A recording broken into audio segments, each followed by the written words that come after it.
Hello everyone and welcome back to a brand new video where today we're returning with round 4 of season 3 of the F1 24 My Team career mode. Yes, we're back this weekend here at the Suzuka circuit for the Japanese Grand Prix. Of course, if you missed out on the video that went live on Monday from Australia, I would highly recommend going back and checking it out. We saw a brand new Formula 1 Grand Prix winner inside this series. And fun fact, we're heading to his home Grand Prix this weekend. Yes, Yuki Tsunoda and V-Car pulled through after an exceptional run of races throughout the back end of last season and the early stages of this season for the young Japanese driver to take victory at Albert Park, Australia. We've had 3 podiums from the first 3 Grand Prix, but still, I can never win 3 races in a row inside F1 24. So, yeah, maybe we can return to winning ways this weekend. Taking a look at the rest of your championship standings, we are leading both titles currently. We would actually be leading the Constructors by myself,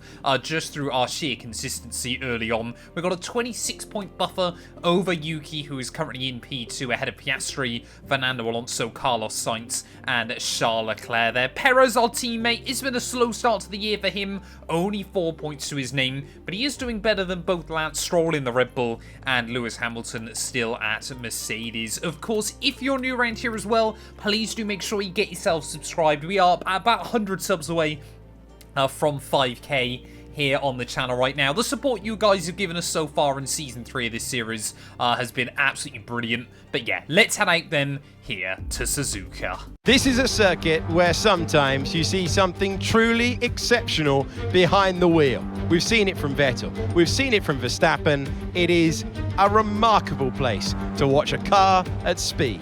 Welcome to Suzuka. We're qualifying for the Japanese Grand Prix.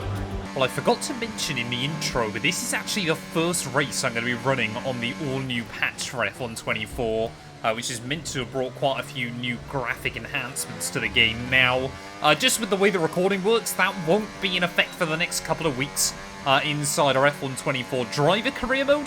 But here on the My Team series, yeah, we are going straight in with the new patch. One of the things I've immediately noticed with it is, for whatever reason, there seems to be a line of grass running down the white line around most of this circuit. That seems to be a weird little one earlier on.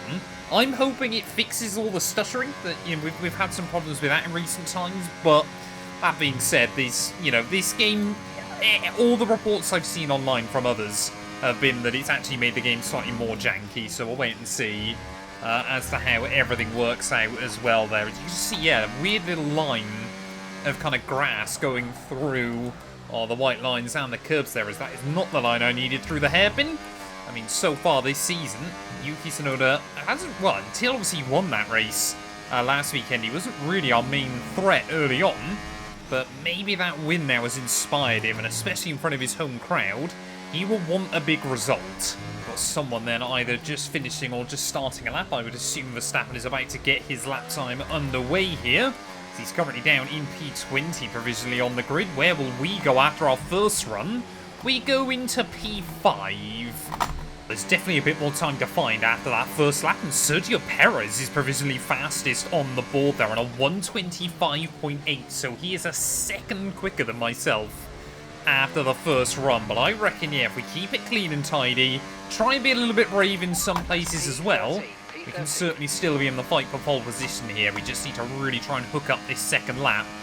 But yeah, as we make our way in towards turn 1, Suzuka is definitely a track, like I've said many times before, it's one of the AI's strongest in the game, so it would be good for Sergio to try and build up a bit of confidence if he can get a good result here. But as we navigate our way through the S's, I mean, most of this is flat out. You only brake once now through the S's in this car. And immediately by the end of Sector 1, we find another quarter of a second there. First deck, they're completely pinned. Just using it to try and open up the run through the second one. There we go, local lad, Yuki Tsunoda, up onto provisional pole position. Will we see anyone upset that there? As I'm sure the Japanese home supporters are loving this. I don't believe a Japanese driver has ever taken pole here at Suzuka prior to now. We just don't think we're going to be able to find the time as this lap continues to unfold though. We are a little way up still, and we are just finding a little bit more time as the lap goes on. Half a second up.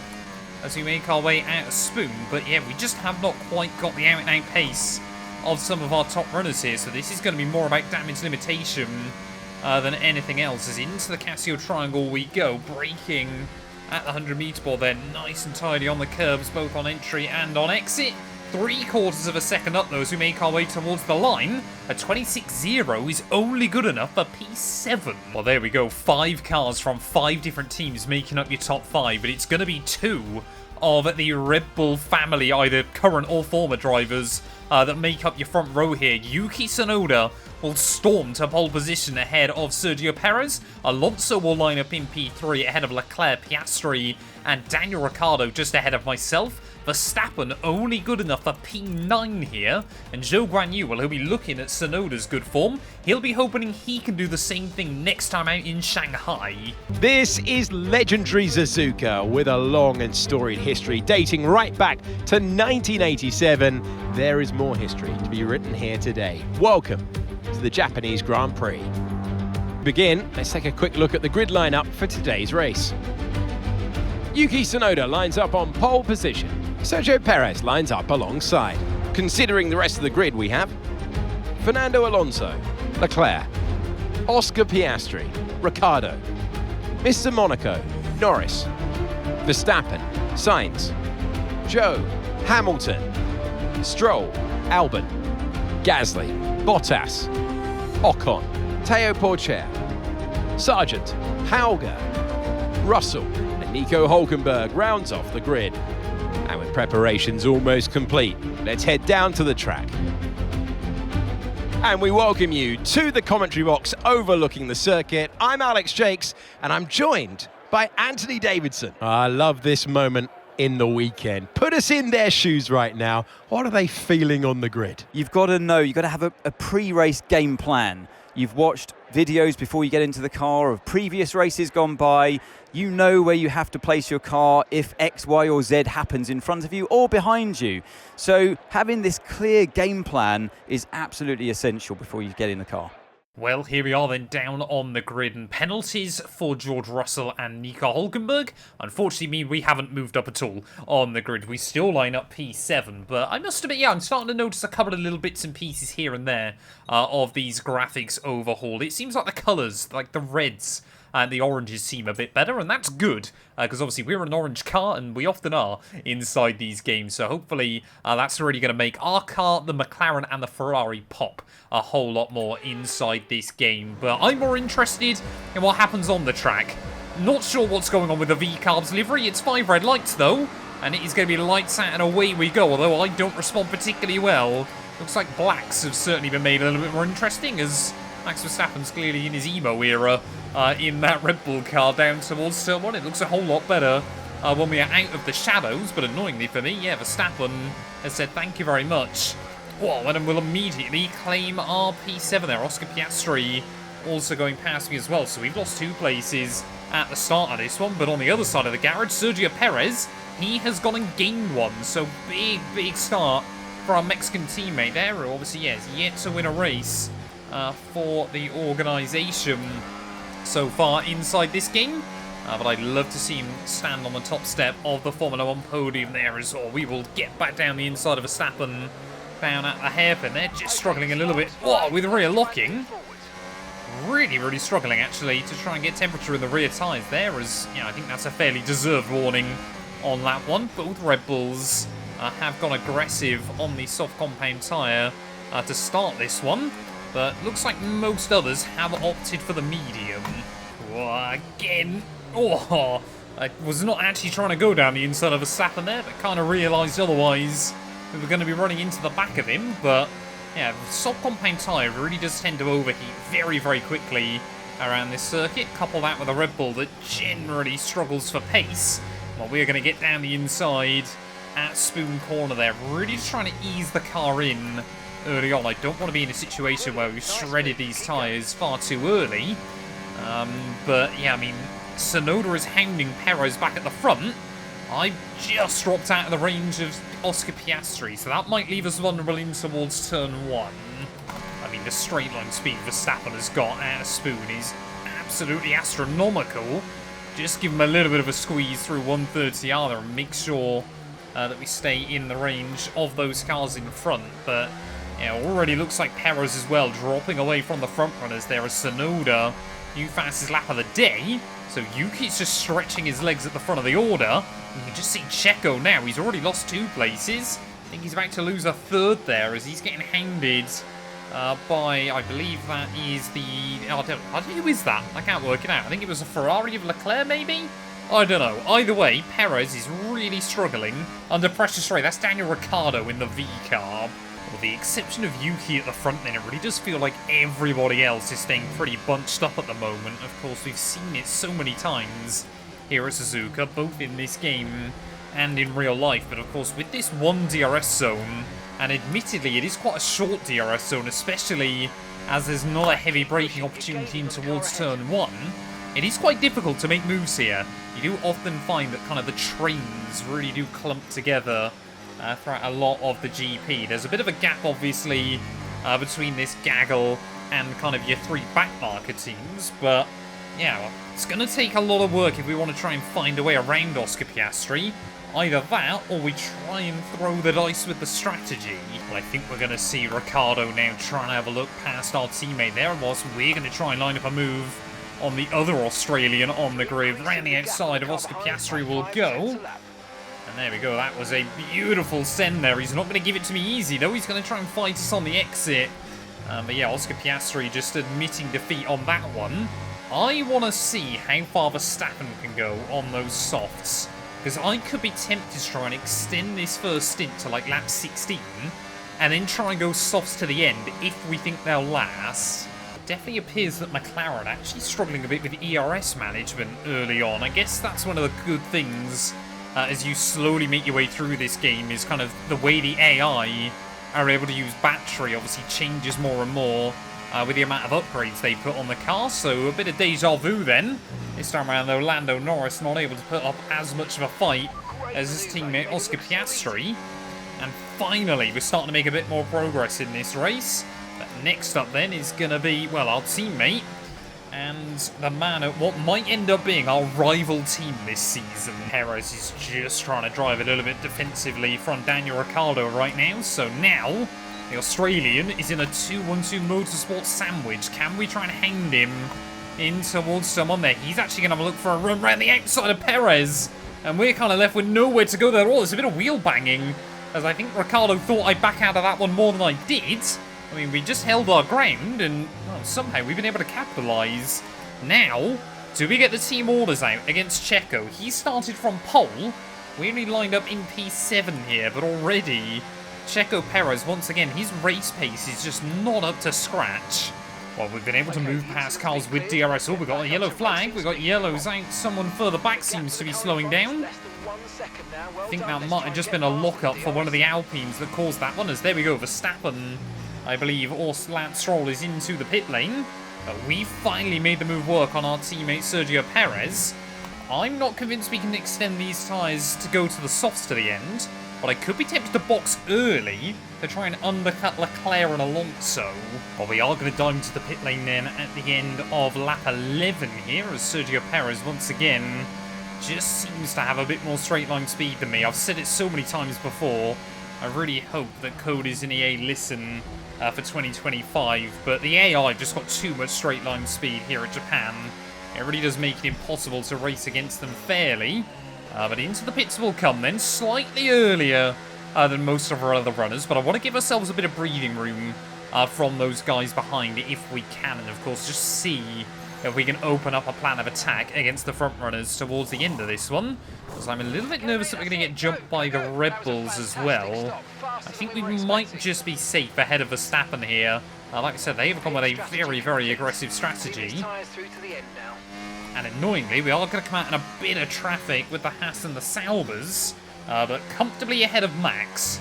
Well, Hulkenberg, had he not had such a terrible stint when we were alongside of a Haas over in our driver career mode, he was one of the drivers I shortlisted as potentially trying to sign ready for this season inside this series. Of course, I do like to mix it up a little bit with who we've got alongside us anyway there, but down the inside of the German. And there we go, another move made off of this outlap. So, yeah, we just got to try and make a bit more progress there. Teo Porcher, Dennis Hauger up next then. Ideally, I'd like to get past both of them before we get in towards turn 1. So we're going to have to try and use loads of battery. But again, we have got the grip and able to make a double overtake in towards turn 1. Yeah, the straight line speed when you really do mash through the battery is quite impressive. Well, next up then is going to be Bottas and George Russell. Of course, the two men that, well, Russell took Bottas' seat, of course, over at Mercedes a couple of years ago. Can we do a similar thing to what we did to Hulkenberg?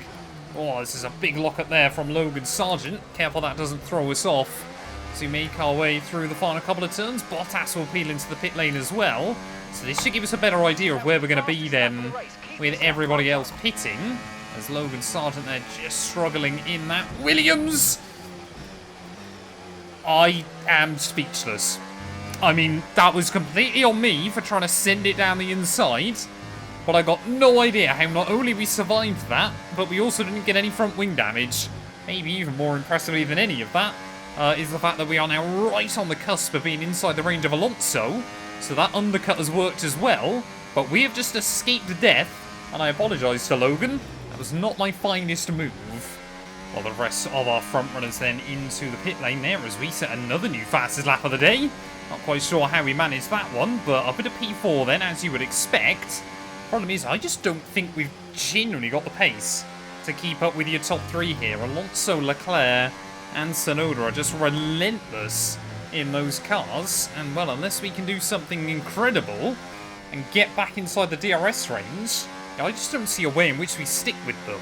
Oh, we just cannot do anything. I've completely melted the battery. We've got nothing left in the charge, and we are still 1.1 seconds away when we make our way through that detection point there. Unless Leclerc can really start hounding Yuki, we are just going to continue to sit right on the cusp, but not close enough. But as we head into the final third then of this GP, how many times have we seen it before inside F1 24, where the first half of the Grand Prix is quite dramatic, and well, unless you're in the fight at the very front, the second half of the race can often become quite quiet. We are just slowly dropping away from Alonso, Leclerc and Tsunoda at the front. So Leclerc, every single lap just seems to get a little bit closer to Yuki, but could we see Yuki Tsunoda become the first driver since, I think, Kobayashi? Oh, that's a shame. Sergio Perez now with technical gremlins. And once again for Sergio, he seems to do quite well early on in the GP, and then just starts to fall away. This time round, though, it's not his fault, and it is gutting for him, because clearly he's proven this weekend he's got the one-lap pace in the car.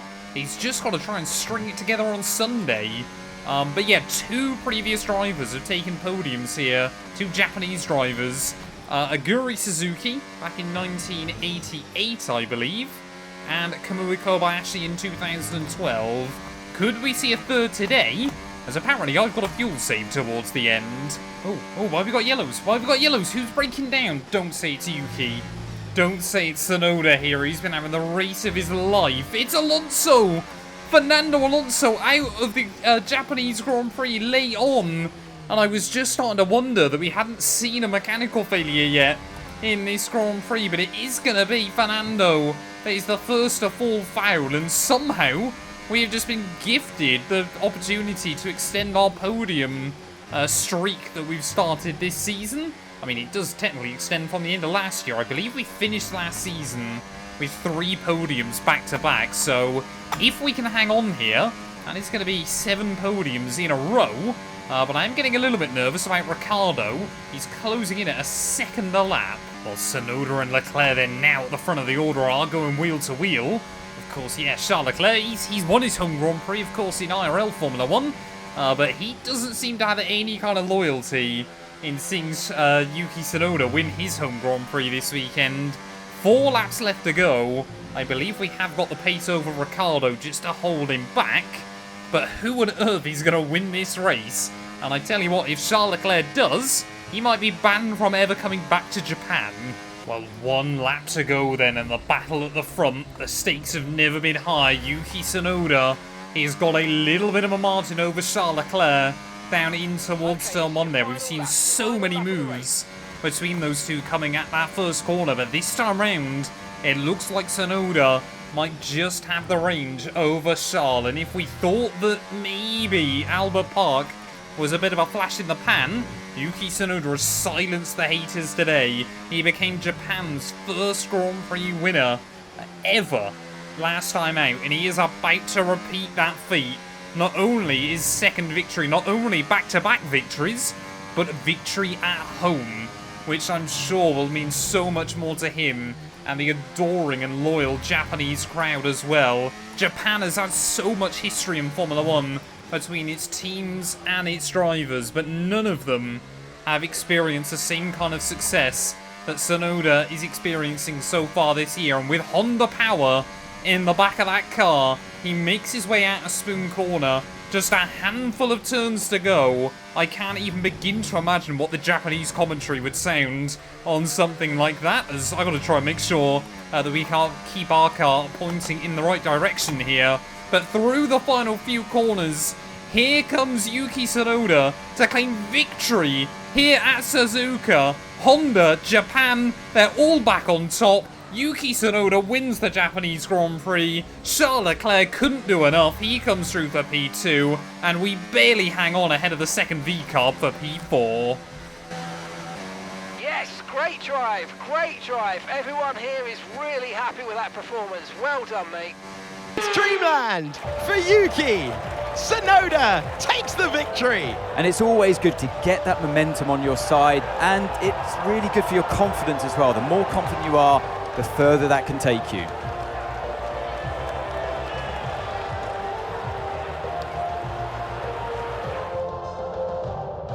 As we await the winners to take their positions on the podium, one thing is clear.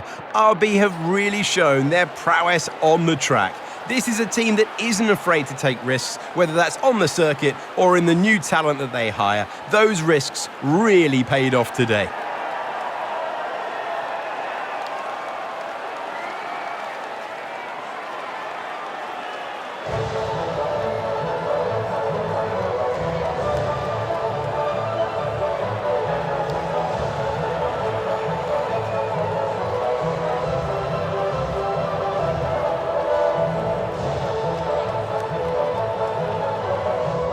Well, there we are then. Yuki Tsunoda takes victory here at Suzuka ahead of Charles Leclerc. And we did come through for P3. It wasn't P4 in the end there. We held off Daniel Ricciardo, who finished in P4. So it does mean our podium streak continues there. Lando Norris in 5th ahead of Verstappen, Hamilton, Sainz, Piastri, Zhou Guanyu there, and poor Sergio Perez with all those technical gremlins from 2nd on the grid will end up finishing all the way down in P11. Only Fernando Alonso, who failed to see the checkered flag this weekend. That was due, obviously, to those mechanical gremlins as well. But it means our gap at the top of the table has been slashed to just 17 points now. Tsunoda, it's safe to say he's building up some momentum in that V-Carb car there. Leclerc still in 3rd ahead of Oscar Piastri and Carlos Sainz there. Alonso down to 6th with that DNF there, as Norris, Verstappen, Ricciardo and Russell are still our top 10 overall in the championship. Still only 13 drivers that have so far scored points